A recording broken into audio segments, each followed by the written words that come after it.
Welcome back to another video in my channel English with Gobinda sir.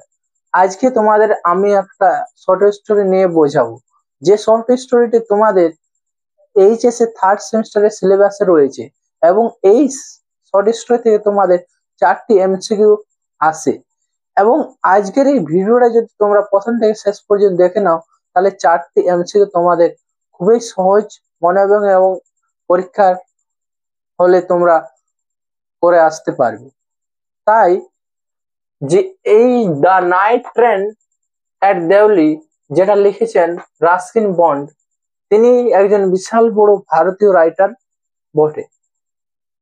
তিনি এই short স্টোরিটা লিখেছেন তার জীবনের ঘটে যাওয়া এক ঘটনার উপর ভিত্তি করে। তিনি যখন কলেজে পড়াশোনা করতেন তখন প্রায়ই তার দিদিমার সাথে গ্রীষ্মের ছুটিতে সময় কাটাতে যেতেন। এরপর দেখা যায় যে তার দিদিমার বাড়ি রয়েছে দেহেরাতে, এবং দেহেরাতে যাওয়ার সময় সে একটি স্টেশনের কথা বলেন এবং সেই কথা অনুসারেই তিনি এই গল্পটা লিখেছেন। সেই স্টেশনটির নাম হচ্ছে দেউলি।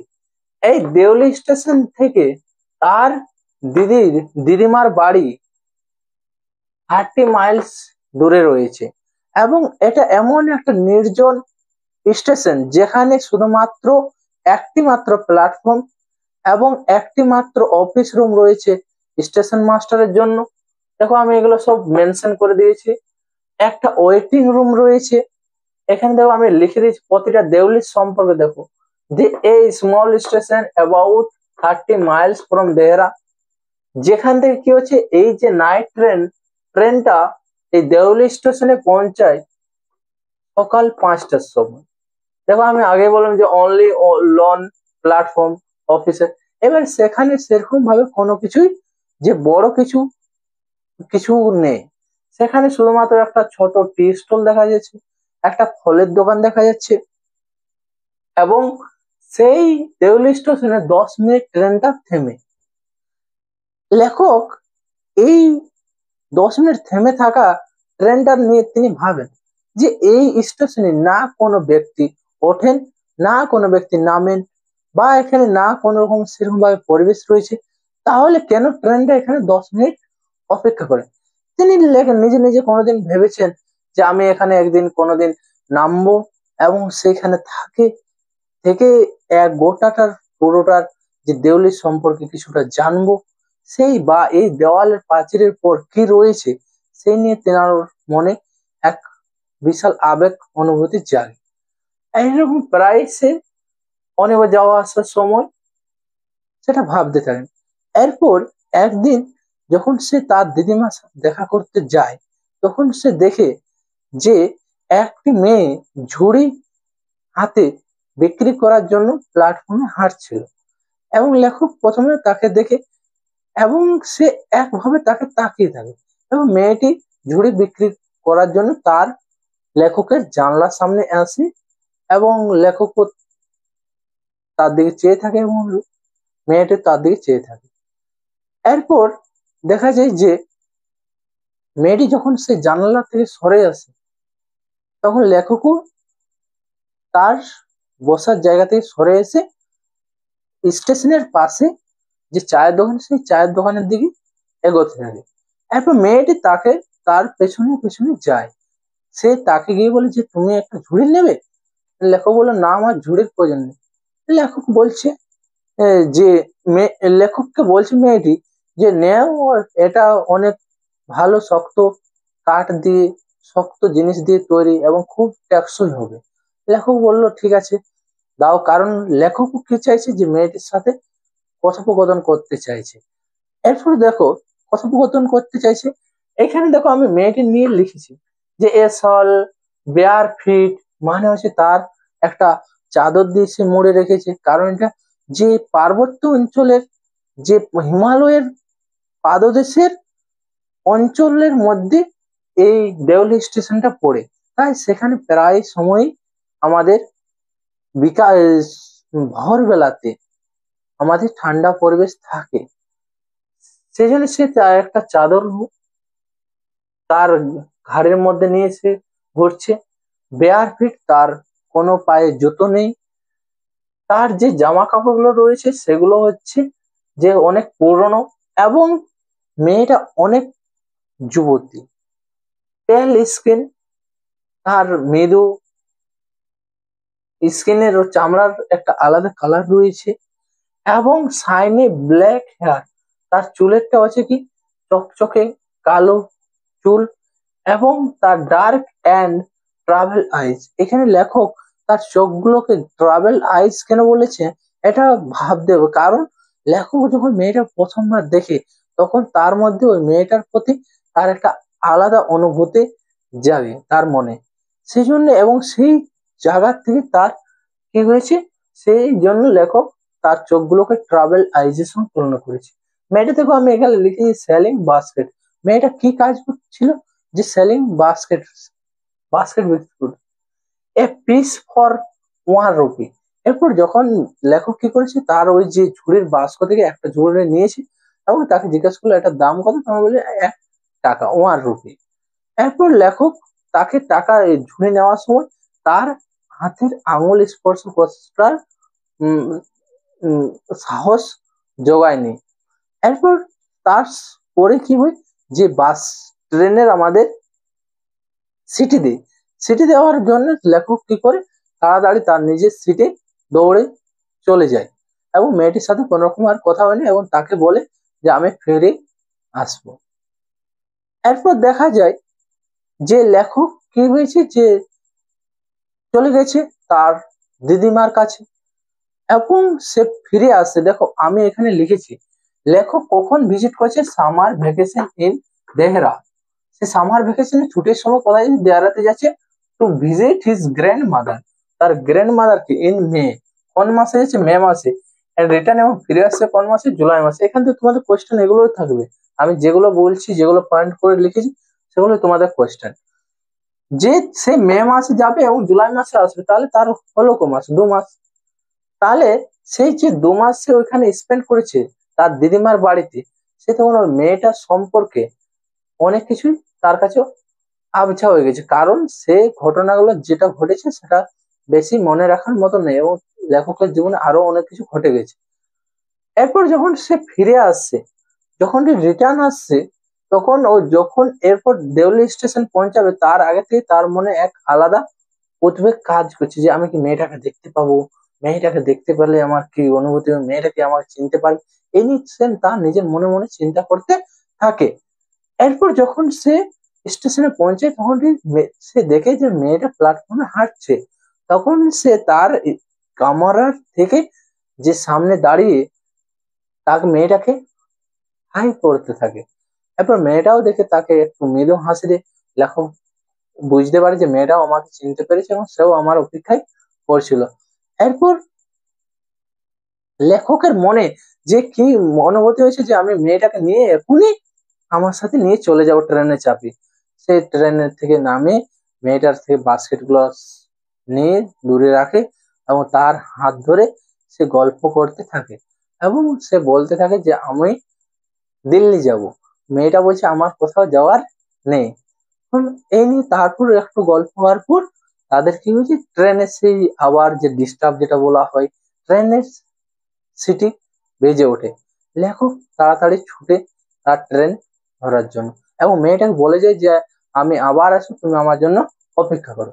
এরপর লেখক যখন তার পড়াশোনা শেষ করে তাড়াতাড়ি দ্রুত ভাবে সে তার দিদিমার কাছে বেড়াতে যাওয়ার জন্য রওনা দিই, কারণ তার আসল উদ্দেশ্য হচ্ছে সে মেয়েটার সঙ্গে দেখা হবে, মেয়েটাকে সে কতদিন পর দেখা হচ্ছে, মেয়েটা কি বলবে কি না, সে ভালো করেছে খারাপ করেছে, এই নিয়ে সে ভাবতে ভাবতে আসে। এবং যখন যতটা স্টেশনের কাছাকাছি তার মনের থেকে একটা আলাদা ভয়ের কাজ করে, এবং সে ভাবছে মেয়েটা কি বলবে কি নয়, মেয়েটা দেখতে পাবো কি। এই নিয়ে তার মধ্যে একটা আলাদা, মনের মধ্যে একটা আবেগ চলতে থাকে। এরপর যখন সে স্টেশনে পৌঁছে চারিদিক ভালতে থাকে, কিন্তু কোথাও মেয়েটার সে দেখা পায়নি। এরপর সে তার আশেপাশে সে ওইখানে স্টেশনের যে আশেপাশে সে তাদেরকে সে জিজ্ঞাসা করতে থাকে, এবং সে দৌড়ে স্টেশন মাস্টার কাছে চলে যায়। এবং তাকে জিজ্ঞাসা করে যে এখানে যে মেয়েটা বাস্কেট বিক্রি করতো সে মেয়েটা কোথায়। বলছে যে আমি ওই মেয়েটা জানি জানি না, তুমি যদি কি করতে যাও, তোমার ট্রেনটা না লেট করতে যাও, তুমি এখানে যদি না থেকে যেতে দাও, তাহলে তুমি তুমি চলে যাও, ট্রেনে চাপো, নাহলে তোমার ট্রেন ছেড়ে দেবে। এরপর ভাবতে ভাবতে তার মনে যে এক কষ্টর মধ্যে দিয়ে সে চলে যায়, এবং সে সেখানে তার দিদি বাড়িতে শুধুমাত্র 2 উইকস। দেখো আগে সে কতদিন থাকতে ছিল, এখানে 2 উইকস। কত? 2 উইকস। আগে সে থাকতে ছিল 2 মান্থ। কত থাকছিল? 2 মান্থ। 2 মান্থ। কিন্তু এখন সে রইলো কত? 2 উইকস। 2 উইকস যখন সে থাকেছে, তখন তার দিদিমা তার প্রতি কি অসন্তুষ্ট হয়ে গেছে। কারণ কেন? কারণ যে 2 মাস থাকে, সে 2 সপ্তাহ থাকলে কেমন লাগবে। তাহলে সেই জন্য লেখক তাড়াতাড়ি কি করে সেখান থেকে চলে আসে, কারণ সে মেয়েটার খোঁজ করার জন্য। এবং সে আসে এবং স্টেশনে পৌঁছায়। সে দৌড়ে স্টেশন মাস্টারের কাছে যায়, কিন্তু সেখানে গিয়ে দেখে যে যে সে হচ্ছে কি নতুন স্টেশন মাস্টার এসেছে। দেখো আমি এখানে লিখে দিয়েছি। এরপর দেখো ওই ঘটনাটার এখানে দেখো আমি লিখেছি যে হি ওয়াজ 18 when he met the girl। তাহলে লেখক কত বছর বয়সে মেয়েটার সাথে দেখা হয়েছিল? 18 বছর বয়সে। The girl was seen only twice. তাহলে লেখক কবার দেখছিল? যখন সে তার দিদি বাড়ি যাচ্ছিল, দিদিমার বাড়ি, এবং যখন সে রিটার্ন আসছিল তখন দেখেছিল। তাহলে দুবার হচ্ছে। এরপর হচ্ছে যখন লেখক সেই মেয়েটাকে দেখতে পারলো না কোথায় স্টেশনের মধ্যে, তখন সে রাস্তায় ভালে ভেলে যেতেছিল যে সে মেয়েটার খোঁজ করার জন্য এদিক ওদিক। তখন সে দেখেছিল a mango tree and a dusty road. সে একটা আম গাছ দেখেছিল এবং একটা ডাস্টি মানে হচ্ছে ধুলোয় রাস্তা, যার পর থেকে কি হচ্ছে জঙ্গলে শুরু হচ্ছিল। এরপর যখন সেই রিটার্ন আসে, সে 2 উইকস থাকার পর মেয়েটার খোঁজ করার জন্য, সে সেখানে দেখেছে সে একটা নিউ স্টেশন মাস্টার রয়েছে। তখন তাকে সে তো আর কিছু জানেন। সে তোমার আবার সে ওই যে কাছ টি ওনারের কাছে যায় এবং তাকে জিজ্ঞাসা করে যে মেয়েটার কি খবর, যে মেয়েটা এখানে বাস্কেট বিক্রি করতো। টি ওনার তাকে বললো যে সি স্টপ কামিং নাও, সে এখন আসতে বন্ধ করে দিয়েছে। দেখো বলছে কেনে না আসে। তো বলছে এরে বাপ আমি কি করে জানবো, ও কোনো আমার ঘরের লোক বটে, আমার কোনো আত্মীয় নয়। তো লেখক তারপর ভাবতে থাকে যে সে কোনোদিন একদিন এখানে এসে থেকে যাবে এবং সে মেয়েটার সম্পর্কে খোঁজ করবে। কিন্তু তারপর দেখা যায় যে লেখক ভাবে যে না, আমি কি করব, যে কোনো নেমে এখানে খোঁজ করব না। আমার মধ্যে একটা আলাদা আশায় থেকে যাক, যে আমি যবার এটা দিয়ে পার হবো ততবার আমার মনে হবে যে মেয়েটাকে দেখা পেতেও পারি। এবং সে নিজেও ভাবতে পারে যে মেয়েটা মনে হচ্ছে বিয়ে হয়ে গেছে, কোনো আলাদা কোনো কারণ রয়েছে, এইখান থেকে অন্য জায়গাতে চলে গেছে।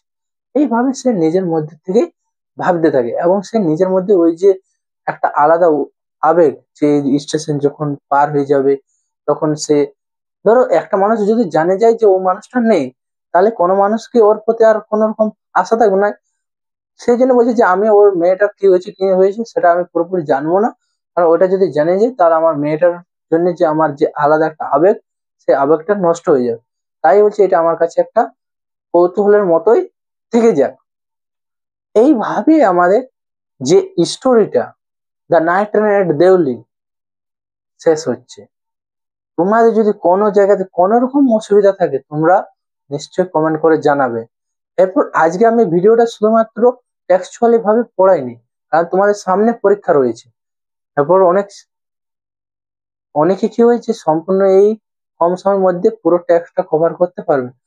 তার জন্য আমি গোটা গল্পটা তোমাদের, যাতে যে তোমরা একবার পড়েছো আবার যে তোমাদের ওই গোটো পুরো পুরো টেক্সটটা যাতে রিমাইন্ড হয়ে যায়, সেই জন্যই আমি এই শর্ট ভিডিওটা বানালি, যেটা সামারের মধ্যে দিয়ে আমি তোমাদের বোঝাচ্ছি বুঝিয়েছি।